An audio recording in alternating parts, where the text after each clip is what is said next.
जय हिंद दोस्तों, कैसे हैं आप लोग। आई होप कि आप लोग अच्छे से होंगे। ना हार मानो, ना रुकना सीखो।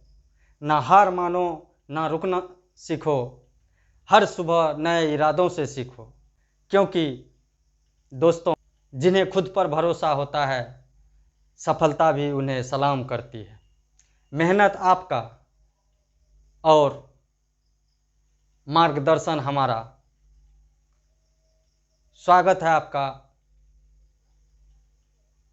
आपके अपने चैनल स्मूथ क्लासेस में। पिछले वीडियो में हमने अम्ल और स्रोत के आधार पर अम्ल के प्रकार को पढ़े और समझे। आज के वीडियो में हम लोग अम्ल के और भी प्रकार को समझेंगे। उसके बाद क्षार और उनके प्रकार को भी समझेंगे एक नए अंदाज में।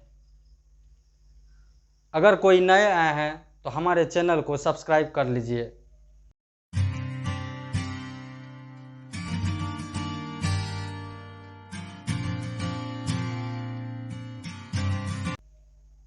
चलिए हम अपने टॉपिक की तरफ चलते हैं बिना देरी किए हुए।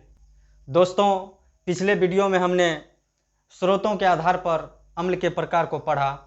आज हम प्रबलता के आधार पर अम्ल के प्रकार को पढ़ने जा रहे हैं और समझने जा रहे हैं। प्रबलता के आधार पर अम्ल के दो प्रकार होते हैं। एक प्रबल अम्ल, जिसे हम लोग स्ट्रॉन्ग एसिड के नाम से भी जानते हैं, तथा दुर्बल अम्ल, जिसे हम वीक एसिड के नाम से जानते हैं। दोस्तों, प्रबल अम्ल वे अम्ल जो अधिक क्षमता तक आयनीकृत होते हैं, तथा प्रबल अम्ल वे अम्ल जो अधिक क्षमता तक आयनीकृत होते हैं, अर्थात अधिक मात्रा में H+ मतलब कि हाइड्रोजन प्लस आयन उत्पन्न करते हैं। ऐसे समझिए, वे अम्ल जो अधिक मात्रा में आयनीकृत होते हैं, वे अम्ल जो अधिक मात्रा या अधिक क्षमता तक आयनीकृत होते हैं, अर्थात अधिक मात्रा तक हाइड्रोजन प्लस आयन उत्पन्न करते हैं, उसे हम प्रबल अम्ल के नाम से जानते हैं। जिसका उदाहरण है दोस्तों H2SO4,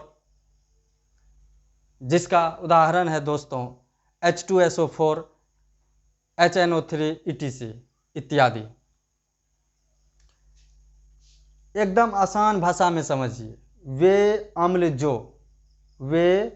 अम्ल जो अधिक क्षमता तक आयनीकृत होते हैं, अर्थात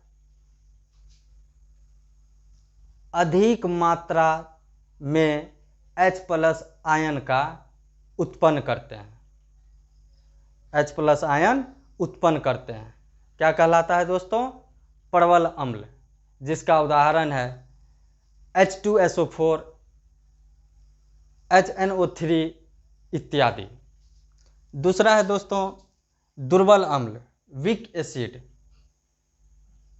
वे अम्ल जो कम क्षमता तक आयनीकृत होते हैं, अर्थात कम मात्रा में H+ आयन उत्पन्न करते हैं, उसे हम दुर्बल अम्ल के नाम से जानते हैं। उसे दुर्बल अम्ल कहा जाता है। अब सीधा समझिए, वे अम्ल जो अधिक क्षमता तक आयनीकृत होते हैं, अर्थात क्या? H+ आयन अधिक मात्रा में उत्पन्न करते हैं, उसे प्रबल अम्ल कहते हैं। उसके बाद दुर्बल अम्ल किसे कहते हैं? वे अम्ल जो कम क्षमता तक आयनीकृत होते हैं, अर्थात कम मात्रा में H+ आयन उत्पन्न करते हैं। ठीक है दोस्तों, समझ गए?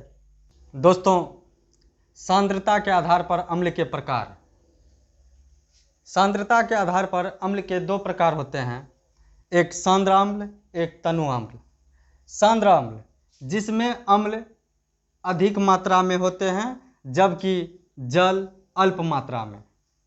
जिसमें अम्ल अधिक मात्रा में होते हैं और जल अल्प मात्रा में, उसे क्या कहते हैं? सांद्र अम्ल या कॉन्सेंट्रेट एसिड। दूसरा है दोस्तों तनु अम्ल, डेल्यूट एसिड, जिसमें अम्ल अल्प मात्रा में होता है जबकि जल अधिक मात्रा में होता है। जिसमें अम्ल जो है अल्प मात्रा में होता है, सांद्र में क्या था? अम्ल अधिक मात्रा में था, और तनु में क्या है?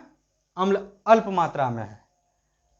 तो जिसमें अम्ल अधिक मात्रा में और जल कम मात्रा में, अल्प मात्रा में है, उसे सांद्र, और जिसमें अम्ल अल्प मात्रा में या कम मात्रा में तथा जल अधिक मात्रा में हो, उसे तनु अम्ल कहते हैं। जैसे कि ले लीजिए H2SO4, H2SO4, इसमें अगर जल अल्प मात्रा में होगा तो वह सांद्र अम्ल है। सांद्र अम्ल का उदाहरण है, अगर यही H2SO4 में जल कम मात्रा में हो, जल अधिक मात्रा में हो, तो तनु अम्ल है। इसमें जल होगा अल्प मात्रा में, इसमें जल होगा अधिक मात्रा में। जिसमें जल कम मात्रा में हो, अम्ल अधिक मात्रा में हो, सांद्र, और जिसमें जल अधिक मात्रा में और अम्ल कम मात्रा में या अल्प मात्रा में हो, उसे तनु कहेंगे। तो दोस्तों आप लोगों ने अम्ल और अम्ल के प्रकार को जाना। अब इसके बाद वाला टॉपिक क्षार पे चलते हैं। क्षार, भस्म, बेस, जो कहिए उस पे चलते। अब है दोस्तों क्षार। क्षार क्या है, किसे कहते हैं, इसका स्वाद क्या है, इसका गुण क्या है, उसके बारे में जानते हैं। क्षार जो स्वाद में कड़वा लगे, स्वाद में कड़वा लगे, तो क्षार जो स्वाद में कड़वा लगे, लाल लिटमस पत्र को नीला कर देता है। अच्छा दोस्तों ये बताइए कि अम्ल में जो है स्वाद कैसा था? खट्टा था, और वो नीले लिटमस पत्र को लाल कर देता था। लेकिन इसमें देखिए क्षार में इसका उल्टा है, लाल लिटमस पत्र को नीला कर देता है। उसके बाद जल के साथ घुलकर वो क्या देता था? H+ ion. ये क्या दे रहा है? H- ion, hydrogen minus ion देता है। NaOH जब जल के साथ घुला तो घुलकर क्या हुआ? Na+ OH- हो गया, तो H- आयन दिया। KOH जब जल के साथ घुला तो K+ और OH- आयन दिया। अब क्षार के प्रकार पर चलते हैं। क्षार के 4 प्रकार हैं मुख्यतः। दोस्तों 10वीं कक्षा में क्षार के मुख्यतः 4 प्रकार हैं। प्रबल क्षार, स्ट्रॉन्ग बेस, दुर्बल क्षार, वीक बेस, अल्कली या घुलनशील। चौथा हमारा है अघुलनशील। इन चारों टॉपिक पे, इन चारों जो प्रकार है, इस पर आइए चर्चा करते हैं। प्रबल क्षार। प्रबल क्षार वे क्षार जो जलीय विलयन में आयनित होकर अधिक संख्या में H- आयन प्रदान करते हैं। दोस्तों समझते हैं प्रबल क्षार को। प्रबल क्षार वे क्षार जो जलीय विलयन में आयनित होकर अधिक संख्या में H- आयन प्रदान करते हैं, उसे हम प्रबल क्षार कहते हैं। जैसे NaOH, KOH, etc। दुर्बल क्षार वे क्षार जो जलीय विलयन में आयनित होकर, वे क्षार जो जलीय विलयन में आयनित होकर अल्प संख्या में H- आयन प्रदान करते हैं। H- आयन अधिक संख्या में जो प्रदान करते हैं प्रबल क्षार, जो कम संख्या में, अल्प संख्या में H- आयन प्रदान करते हैं दुर्बल अम्ल कहलाता है। दुर्बल क्षार वे क्षार जो जलीय विलयन में आयनित होकर अल्प संख्या में H- आयन प्रदान करते हैं दुर्बल क्षार कहलाते हैं, जैसे Na4OH CaOH2 etc। अल्कली, इसके बाद है दोस्तों अल्कली।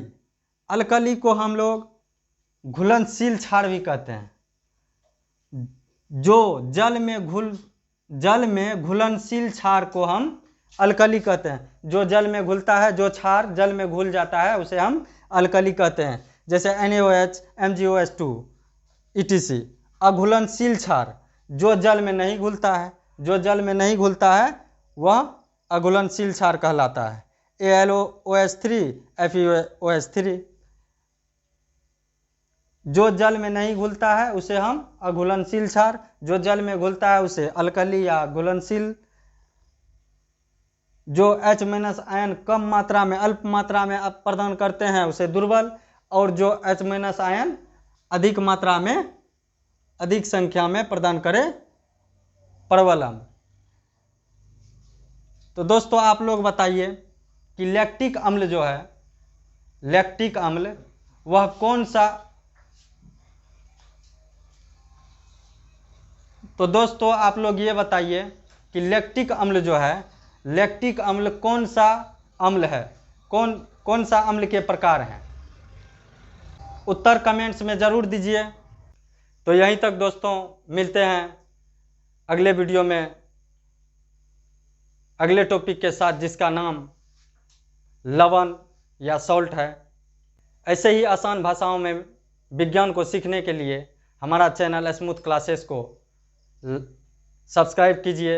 अगर मेरा वीडियो अच्छा लगा हो तो लाइक कीजिए, अपने दोस्तों के साथ शेयर कीजिए और बेल आइकन को दबा दीजिए, जिससे कि मेरा वीडियो सबसे पहले आप तक पहुंचे। मिलते हैं अगले नेक्स्ट टॉपिक के साथ नेक्स्ट वीडियो में। जय हिंद, जय भारत, खुदा हाफिज।